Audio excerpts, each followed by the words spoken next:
In the complex world of celebrity and power dynamics, the narrative is often controlled by those standing in the spotlight. However, a different story frequently exists behind the scenes, one defined by protective instincts and difficult parental choices.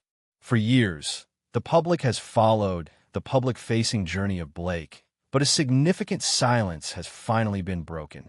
Blake's mother has stepped forward to provide a factual account of a family intervention that shifted the course of his life. Her testimony centers on a singular, challenging claim that the separation of his son from his environment wasn't an act of malice, but a calculated necessity for his survival. This exploration examines the documented events leading up to this fracture, raising a fundamental question: when does a support system become a source of instability? To understand the magnitude of a mother's silence being broken, one must first understand the architecture of the life that was built before the fracture. Blake's journey began not in the chaotic swirl of controversy, but in a meticulously managed rise to prominence. Historically, Blake was the quintessential success story, a figure whose professional milestones were matched only by an apparent groundedness that set him apart from his more volatile peers. During these early years, the power dynamics were clear. Blake was the centerpiece, and his inner circle was a tightly knit group of childhood friends and early career mentors. This ecosystem was presented to the public as a sanctuary of loyalty, a ride-or-die collective that ostensibly protected him from the predatory nature of the entertainment and power industries. However, a closer look at the data from this period reveals a more complex psychological landscape. While Blake was hitting record-breaking targets and securing high-value contracts, his mother, observing from the perimeter, began to document a subtle but persistent erosion of his personal autonomy.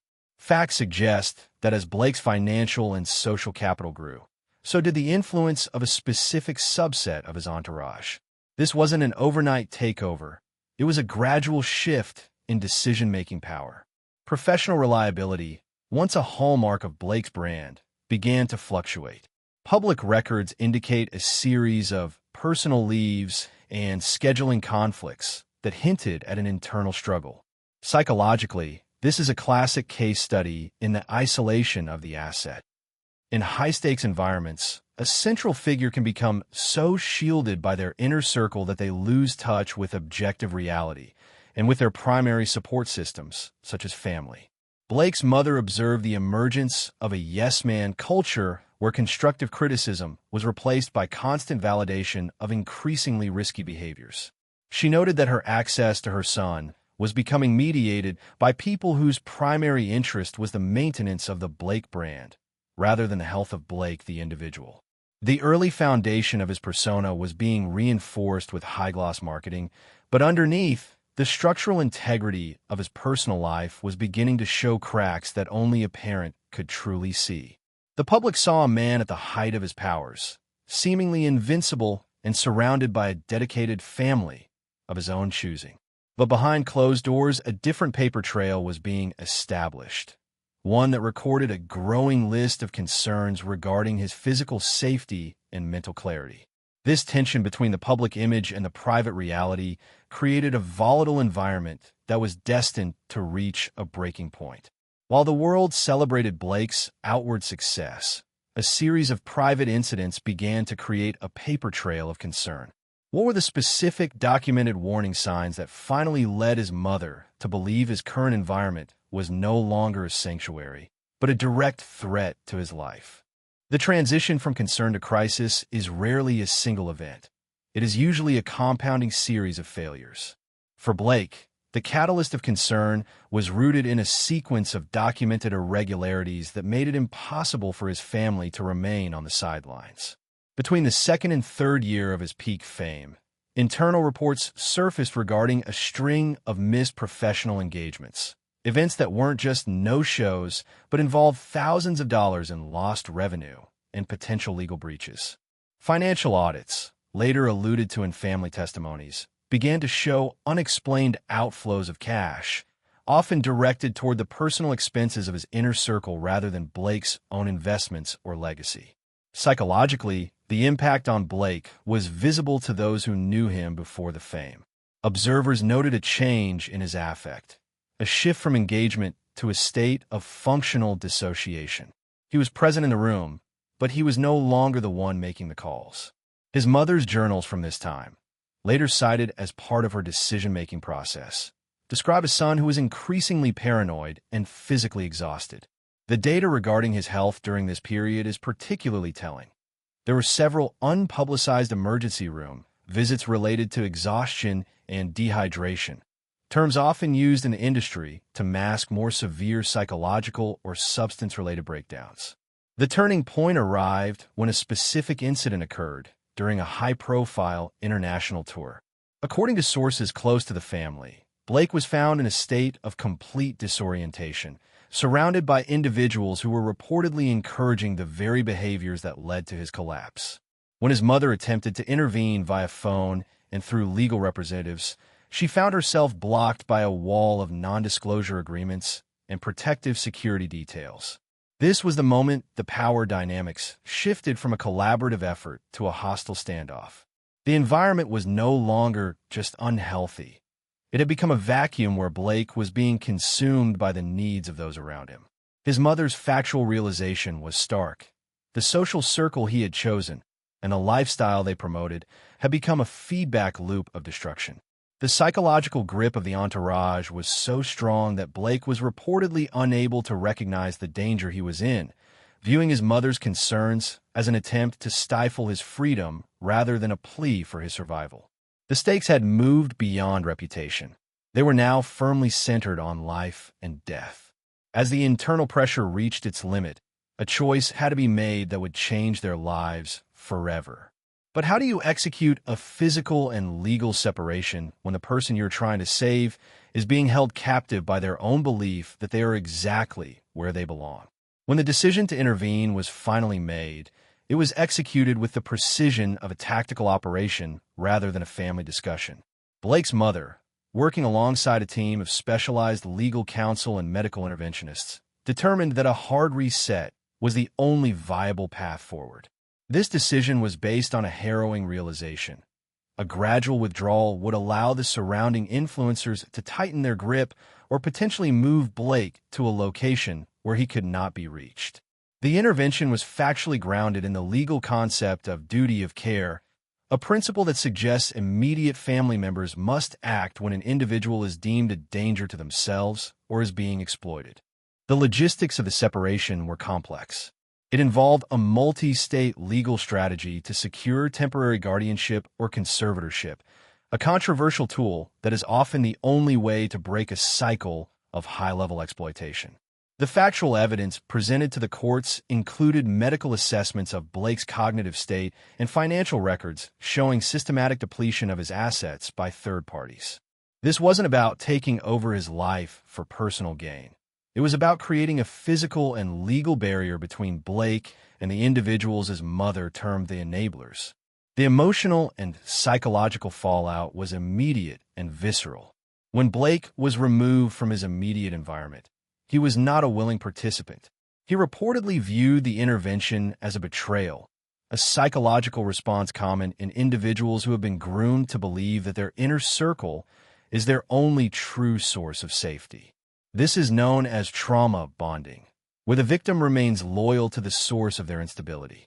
The extraction, as it was described in later testimonies, was a traumatic event for everyone involved, but the mother maintained that the alternative, doing nothing, would have resulted in a permanent tragedy.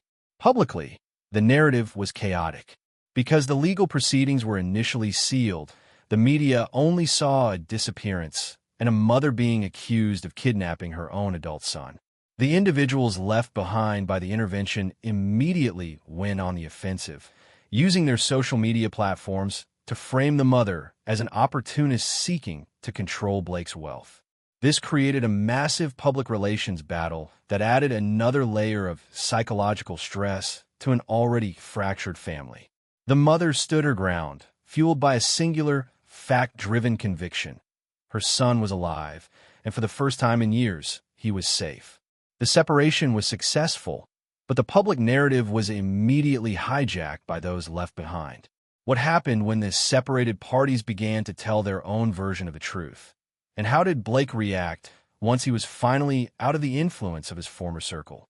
The period following the intervention was marked by a profound, heavy silence. For nearly 2 years, Blake was entirely removed from the public eye. There were no social media updates, no paparazzi sightings, and no professional releases. This blackout was a deliberate strategy employed by his mother and his medical team to allow for a complete detox from the high-pressure environment that had nearly destroyed him. Factually, this time was spent in a secure, private facility where Blake underwent intensive psychological rehabilitation. Records from this era, later referenced in the mother's breaking silence testimony, indicate a long and difficult road to recovery, characterized by the slow realization of the extent to which he had been manipulated. The fallout in the outside world, however, was loud and aggressive. The inner circle that had been cut off did not go quietly. They filed countersuits, alleging that the mother was using Blake's assets to fund her own lifestyle and that the rehabilitation was actually a form of forced imprisonment. This period highlights the power dynamics of truth. Without Blake's own voice to clarify the situation, the public was left to decide between two competing stories: the mother's claim of a life-saving rescue and the entourage's claim of a family-led coup. Psychologically, this was a period of deprogramming. Blake had to confront the reality that many of the people he considered brothers were, in fact, on his payroll, and their loyalty was tethered strictly to his bank balance. The data regarding his financial recovery during this time is a stark contrast to the years prior. Under his mother's stewardship, the bleeding of his estate stopped, and his assets began to stabilize. This fact would later become a cornerstone of her defense against the accusations of greed. She wasn't spending his money. She was saving it for a future he almost didn't have. The broader impact on Blake's reputation was significant. In his absence, the industry moved on. New stars rose, and the Blake brand began to fade. This was a calculated risk the family took, prioritizing the man over the brand. For the mother, the fallout was a price worth paying. She faced character assassination and social isolation, yet she remained steadfast in the belief that a living, healthy son was more important than a famous, dying one. The silence wasn't a sign of defeat. It was the sound of a family rebuilding its foundation in private, far away from the cameras that had documented its collapse. Years of speculation created a vacuum of information that was filled with rumors and lies. Now that the silence has been broken, what specific, shocking revelations has the mother brought forward to justify her controversial actions and clear her name? When Blake's mother finally chose to speak, she didn't do so through a tabloid or a leaked statement. She chose a platform that allowed for a structured, factual delivery of her truth. The core of her testimony was a direct confrontation with the past. "We had to separate him from you. Because of you." This statement was not just an emotional plea. It was the preamble to a detailed account of the environment of exploitation she had witnessed. She identified specific behaviors: financial coercion, the intentional fueling of addictions, and the systematic isolation of Blake from anyone who asked difficult questions. The psychological depth of her revelation centered on the concept of identity theft, not in the legal sense, but in the personal sense. She argued that the people around Blake had effectively stolen his personality, replacing his true self with a version that was easier to manage and more profitable to exploit. She provided factual examples of how her son was coached to act, what to say, and even how to feel about his own family. The mother's breaking of the silence was a tactical dismantling of the victim narrative the inner circle had tried to build around Blake. One of the most striking data points she revealed was a series of intercepted communications from the time of the intervention. These messages, according to her, showed the entourage discussing Blake not as a friend, but as a commodity. They spoke about his health crises in terms of how they would affect the bag, the money, rather than how they were affecting him. This factual evidence served to reframe the entire story. The separation wasn't a mother taking a son away from his friends. It was a mother taking a human being away from a group of people who viewed him as a financial asset. The cultural impact of this breaking silence moment was immense. It forced a conversation about the responsibilities of those who manage and surround young, successful individuals. It highlighted the predatory power dynamics that are often hidden behind the glamour of celebrity life. Her testimony was empathetic but firm, grounded in the reality of a parent who had to make an impossible choice. By speaking out, she wasn't just defending herself. She was providing a roadmap for other families who might find themselves in the same desperate situation. She was, in effect, reclaiming the narrative of her son's life. The mother's words have clarified her motives and provided a factual basis for her actions, but they have also ignited a firestorm of responses. How have the individuals she specifically accused reacted to these serious, potentially career-ending allegations? As expected, the mother's testimony triggered an immediate and aggressive counter-narrative from those she accused. In the interest of a balanced documentary-style exploration, it is essential to examine the facts they presented in their defense. The individuals in Blake's former inner circle argued that the mother's account was a revisionist history designed to hide her own controlling nature. They pointed to the years when they were the ones on the front lines, managing Blake's day-to-day needs, while the mother was purportedly absent or uninvolved. Their factual defense relied heavily on the success metrics of the time. They argued that under their guidance, Blake reached the zenith of his career. They presented photos, videos, and testimonies from the good times, claiming that Blake was happy, productive, and fully in control of his faculties. They characterized the mother's intervention as a hostile takeover, triggered not by concern for Blake's health, but by a desire to gain control over his newly acquired wealth.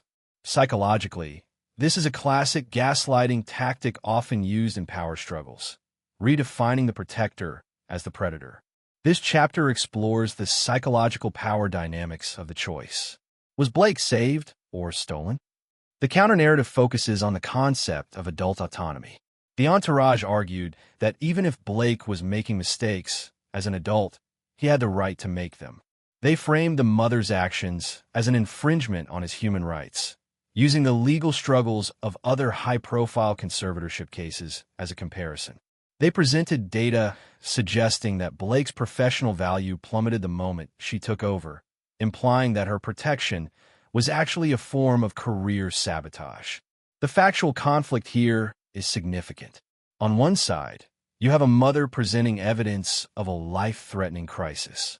On the other, you have a group of peers presenting evidence of a successful, albeit chaotic, lifestyle.